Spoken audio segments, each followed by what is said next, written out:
আসসালামু আলাইকুম এভরিওয়ান, সবাইকে ধন্যবাদ আমার চ্যানেল দেখার জন্য।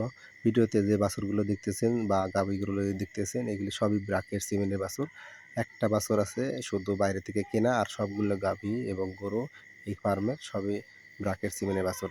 এটাও আমাদের ব্রাকের সিমেন্টের 256 নম্বর সিমেন্টের বাছুর গাভী হয়েছে। এটা দ্বিতীয় বিয়ানে দুধ দিতেছে সকালবেলায় 16 লিটার। আর ওই পাশে যেটা আছে ওটাও ক্রস জাতের গরু, ওটাও ফ্রিজিয়ান 75% এর বাছুর। ওটা সকালবেলা দুধ দেয় হচ্ছে 12 লিটার। এখন পর্যন্ত দাঁতে নাই। আর এই যে বাছুর যেটা দেখলেন, সাদা বাছুর যেটা দেখলেন, ওটা হচ্ছে হলস্টাইন ফ্রিজিয়ান 327 নম্বর বুলের বাছুর। ওটা 50% সিমেন্টের বাছুর। বাছুরের কোয়ালিটি 50% দেখলেই বুঝতে পারবেন যে ওটা 100% এর বাছুর। তাই সবাইকে বলবো আমাদের ব্রাকের সিমেন্ট ব্যবহার করেন। ব্রাকের সিমেন্ট ব্যবহার করলে অবশ্যই আপনার খামারের জাত উন্নয়ন হবে এবং আপনি ভালো মানের বাছুর পাবেন। আর আমার চ্যানেলটি যারা নতুন দেখতেছেন তাদেরকে বলব, প্লিজ আমার চ্যানেলটি সাবস্ক্রাইব করে রাখেন এবং লাইক করেন এবং বেশি শেয়ার করেন। আর ব্রাকের সিমেন্ট সম্বন্ধে